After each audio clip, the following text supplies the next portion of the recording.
Hello friends, my name is Simran Gill. I am a nursing tutor in Biyani Institute of Science and Management. Today I am discuss about hypertension in pregnancy on behalf of Guru KPO. Hypertension in pregnancy. Blood pressure more than 140/90 mm of Hg, मतलब जो blood pressure है वो more than रहेगा 140/90। मतलब इस condition में जब mother या कोई लेडी प्रेग्नेंट है, अगर उसका blood pressure 140/90 mm of Hg आता है 6 आवर्स की डिफरेंस में, दिन में 2 बार अगर हम उसका बीपी चेक करते हैं 6 आवर्स के डिफरेंस में और दोनों बार उसकी रीडिंग 140/90 mm ऑफ Hg आती है, इट मीन्स इससे हाइपरटेंशन है। नेक्स्ट है टाइप्स। फर्स्ट है क्रॉनिक हाइपरटेंशन।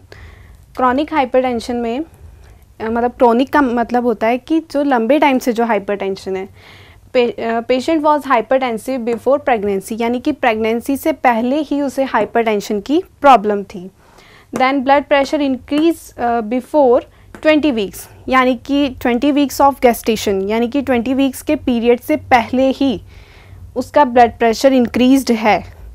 और तीसरी इसमें कंडीशन आती है blood pressure does not decrease after delivery, और डिलीवरी हो जाने के बाद भी, मतलब 9 मंथ का पीरियड हो जाने के बाद और डिलीवरी होने के बाद भी ब्लड प्रेशर कम नहीं होता है। इस कंडीशन को हम बोलते हैं hypertension, chronic hypertension. And second is pregnancy induced hypertension. Pregnancy induced hypertension में क्या होता है, after pregnancy patient become hypertensive. इसमें प्रेगनेंसी के बाद फीमेल को हाइपरटेंशन होता है। और दूसरी चीज़ blood pressure increase after 20 weeks. 20 weeks के बाद वुमेन का जो है बीपी बढ़ता है, जबकि क्रॉनिक में 20 वीक्स से पहले ही ब्लड प्रेशर बढ़ जाता है और इसमें 20 वीक्स के बाद बढ़ता है। और blood pressure decrease within 12 week of delivery. इसमें डिलीवरी के बाद ब्लड प्रेशर डिक्रीज़ हो जाता है, नॉर्मल हो जाता है, बट 12 वीक्स ड्यूरिंग 12 वीक का जो पीरियड होता है उसमें धीरे धीरे ब्लड प्रेशर कम होता जाता है। इसके बाद आता है प्रेगनेंसी इंड्यूस्ड हाइपरटेंशन में एक कंडीशन आती है प्री इक्लैम्सिया। प्री इक्लैम्सिया और इक्लैम्सिया। प्री इक्लैम्सिया कंडीशन जो होती है इसमें increase hypertension with proteinuria. Blood pressure भी बढ़ता है, ब्लड प्रेशर के साथ साथ प्रोटीनूरिया, यानी कि प्रोटीन प्रेजेंट इन यूरिन। इसके 2 टाइप्स हैं, माइल्ड एंड सीवियर।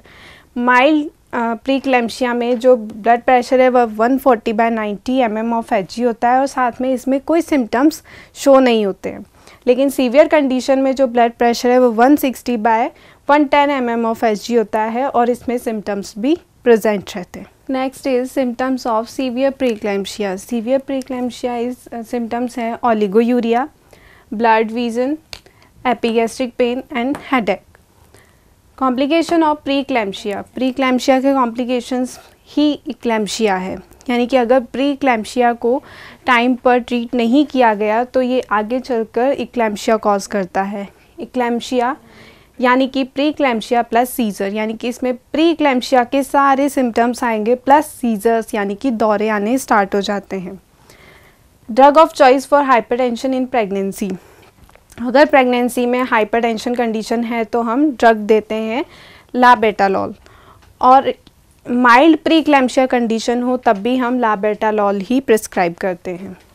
उसके अलावा drug of choice for the chronic hypertension, लंबे टाइम से हाइपरटेंशन है तो मिथाइल डोपा प्रिस्क्राइब की जाती है। उसके अलावा टू प्रिवेंट इक्लैम्सिया, इक्लैम्सिया का ड्रग ऑफ चॉइस है MgSO4, यानी कि मैग्नीशियम सल्फेट। और इक्लैम्सिया कंडीशन में मदर की डिलीवरी हमें मतलब स्टॉप कर। Drug of choice for hypertension in pregnancy is labetalol and mild pre eclampsia में भी लाबेटालॉल ही प्रिस्क्राइब की जाती है। Next drug of choice for chronic hypertension, लंबे टाइम से अगर हाइपरटेंशन है विमेन को तो मिथाइल डोपा दी जाती है। और इक्लैम्सिया की ड्रग ऑफ चॉइस है मैग्नीशियम सल्फेट। ये सीवियर कंडीशन होती है जिसमें मदर को सीजर्स आते हैं, इसलिए मदर की डिलीवरी हमें जल्दी करवानी, इमीडिएटली डिलीवरी करवानी पड़ती है before 37 weeks. Thank you for watching this video.